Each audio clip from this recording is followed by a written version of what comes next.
পড়াশোনা করেও মেলেনি চাকরি, তাই সংসার চালাতে বাধ্য হয়ে ফুল চাষ এবং বিক্রির কাজে নেমেছেন কালনার পূর্বস্থলীর যুবকেরা।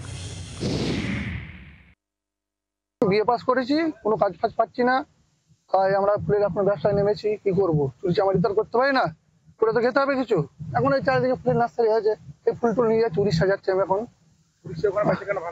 হ্যাঁ, উড়িষ্যা মোটামুটি বেচাকেনা ভালোই হয়। লোকালে তো সব জায়গায় এমন মানে নার্সারি হয়ে গিয়েছে, আর এত বেকার, প্রচুর। কত বেকার ছেলে কাজ করছে এইসব কাজ? প্রচুর, হাজার হাজার ছেলে, পূর্বস্থলী থেকে শুরু করে একদম কাটোয়া থেকে কালনা পর্যন্ত প্রচুর ছেলে সব এখানে এসে মাল তোলে। কি করবে বেকার?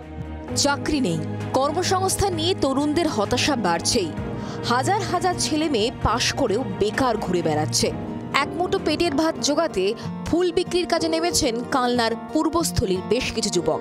শীতকালীন চাষ মানে সবজির চাষ করেন অনেকে, তবে ব্যতিক্রম পূর্বস্থলীর চাষিরা।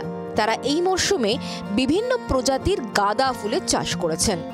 শিক্ষিত আছে, ও বিএ পাস এখন কি করবে, চাকরি নেই, কিছু নেই, বেকার কি করবে, পুরুষে খেতে হবে। শীতকালীন ফুল কেনাবেচা করে ভালোই লাভের মুখ দেখছেন যুবকেরা, কিন্তু প্রশ্ন, শীতের পর এই যুবকেরা কোন পথে যাবেন? কালনা থেকে সঞ্জয় রাজবংশী রিপোর্ট, জি 24 ঘন্টা। বাংলার আওয়াজ, বাঙালির আবেগ, জি 24 ঘন্টা।